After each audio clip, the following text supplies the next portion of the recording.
Hello everyone, good morning. Hope you all are fine. I am Kalani Trivedi, continuing the lecture of prefixes and suffixes.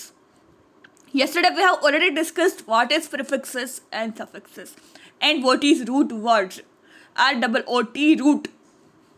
R-O-O-T root word. Root word એટલે કે મૂળ શબ્દ. કાલ આપણે જોયું એમાં prefix અને સફિક્સ લગાવવાથી નવો શબ્દ બને છે. નવા અક્ષરો ERIM એવા શબ્દો UN અન એવા અક્ષરો જોડવાથી એક નવું શબ્દ બને છે, બનાવવામાં આવે છે, જેને પ્રિફિક્સ અને સફિક્સ કહેવામાં આવે છે.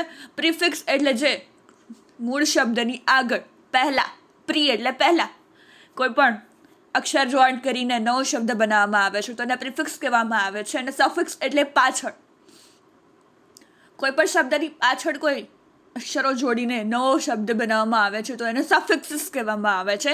અને એક્ઝામ્પલ્સ પણ આપણે જોયા, પણ હજી વધારે સફિક્સ, ઇંગ્લિશ સફિક્સિસ અને પ્રિફિક્સિસના થોડા એક્ઝામ્પલ અને થોડું ફિલ ઇન ધ બ્લેન્ક્સ જોઈએ તો આપણને વધુ ખ્યાલ આવે કે સફિક્સ અને પ્રિફિક્સનો કઈ જગ્યાએ ક્યાં કઈ રીતે ઉપયોગ થાય છે.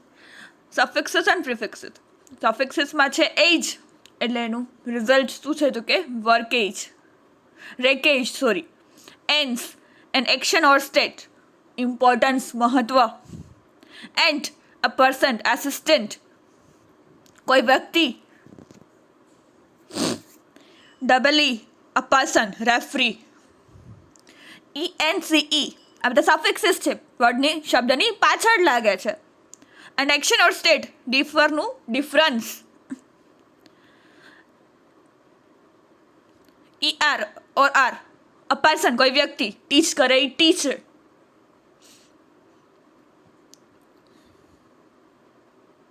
પ્રીચ કરે એ પ્રીચર, એવી રીતે. ERY a type of place of work, back થાય એ બેકરી, બેકરીમાં બને ને બધું, બેક થાય બેકરી, બેક મૂળ શબ્દ છે એની પાછળ લગાડ્યું બેકરી. ટીચમાંથી ટીચર, ડિફરમાંથી ડિફરન્સ, આસિસ્ટમાંથી આસિસ્ટન્સ, રેફરી,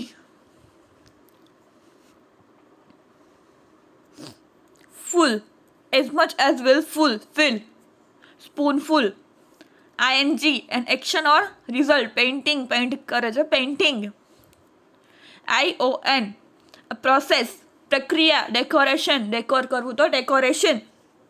Prefixes એના meanings and an example. Anti against, antifreeze, antithesis. D opposite એટલે એનું વિરોધી, કોડનું ડીકોડ અને કમ્પોઝનું decompose. Dis not opposite of, કનેક્ટનું ડિસ્કનેક્ટ અને એમ્બાર્કનું ડિસએમ્બાર્ક. એમ કોઝ ટુ કારણ, એમ્બાર્સ એમ્બ્રેસ અને એમ્ફેસિસ. EN કોઝ ટુ એમાંય પણ કારણ, encode encounter. Fore FORE before પહેલાં, ફોરકાસ્ટ ફોરસાઇટ પહેલાંનું જે આપણને ફોરકાસ્ટ અને ફોરસાઇટ. Infield infiltrate. ઇમ્બેલેન્સ બેલેન્સનું ઇમ્બેલેન્સ કર્યું છે. ઇન્ટર એટલે બિટવીન, ઇન્ટરનેશનલ, ઇન્ટરેક્ટની વચ્ચે. મિડ એટલે middle, mid day, midway. Miss એટલે રોંગલી, મિસફાયર, મિસઅન્ડરસ્ટેન્ડ. નોન એટલે not, nonsense, non exist. Common prefixes post, post mortem, posterior, postscript અને post operative.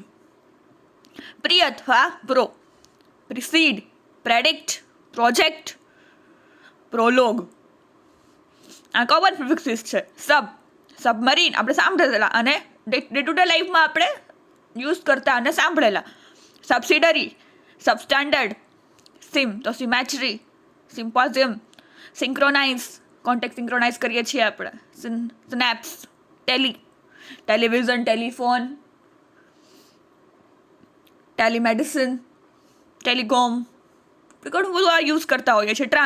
Transmit, transaction, translation, transfer. Tricycle, trimester, triangle, triathlon. Unfinished, unskilled, ungraceful, unfriendly. આ બધા opposite છે. ફિનિશનું અનફિનિશ્ડ, સ્કિલનું unskilled, ગ્રેસફુલનું ungraceful, અને ફ્રેન્ડલીનું unfriendly. Unicorn, unicellular, unicycle, unilateral, omniscient, omnivorous, omniscient, omnidirectional, upbeat, updo, upgrade, upload. These are the common prefixes we are using in daily day-to-day life. Now suffixes. IOUS, pure, jealous, religious, ridiculous. આપણે commonly use કરતા હોઈએ છીએ day to day લાઈફમાં. Orphanage, marriage, salvage, outage, drainage, fictional, religion, regional, musical, accidental, logical, otherwise, likewise, clockwise, weatherwise, crosswise, in relation to. ITY એટલે quality of, extremity, validity, enormity, veracity, security. Meant એટલે condition, enchantment, argument, achievement, encouragement and excitement. Ness એટલે state of being, heaviness, highness, sickness, rudeness and happiness. Ship, position, health, friendship, hardship, internship, citizenship and membership. SION, state of being, position, promotion, cohesion, affection and ambition. It એટલે become, mediate, collaborate, create, eradicate, detonate. Full, handful, playful, hopeful, skillful, thankful. ICAL, having the form, psychological, hypocritical, methodical, nonsensical, musical.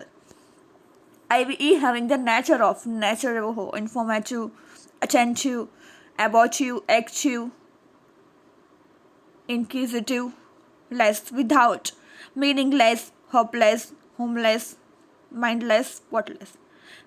meaningless, hope નું hopeless, home નું homeless અને mind નું mindless અને sport નું sportless. without, meaning વગરનું meaningless, hope વગરનું hopeless, home વગરનું homeless. LY, related to quality, softly, slowly, happily, quality બતાવે છે. crazily, madly. words, two words, direction બતાવે છે. afterwards, backwards, inwards, outwards. આ બધા શબ્દો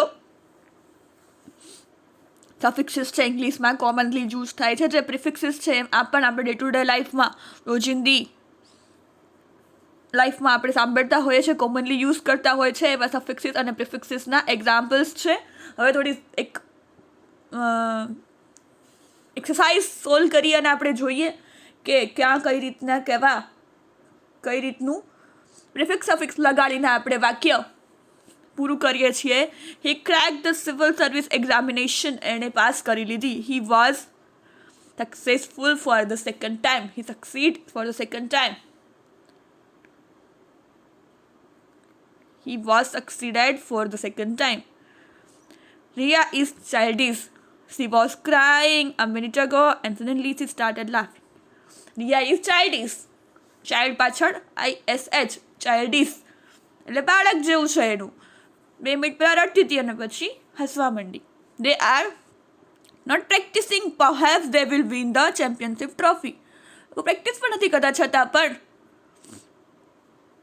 એ લોકો ચેમ્પિયનશિપ ટ્રોફી જીતી જશે. My brother aims to be a mathematician when he grows up. Mathematician, CIAN થઈ જશે mathematician. Successful, succeeded, childish, not practicing, championship. બધા પ્રિફિક્સિસ અને સફિક્સિસ લગાડીને આપણે fill in the blanks જોઈ કે ક્યાં કઈ જગ્યાએ કયો પ્રિફિક્સ સફિક્સ લગાડીને શબ્દ બનાવવામાં આવે છે, જે આપણે ડે ટુ ડે લાઈફમાં આનો ઉપયોગ કરતા હોય છે. ધીઝ આર ધ પ્રિફિક્સિસ એન્ડ સફિક્સિસ અને રૂટ વર્ડ્સ. ROOT મૂળ શબ્દ જેમાં આગળ કે પાછળ અક્ષર લગાડીને નવો શબ્દ બનાવવામાં આવે છે, એને પ્રિફિક્સિસ અને સફિક્સિસ કહેવામાં આવે છે.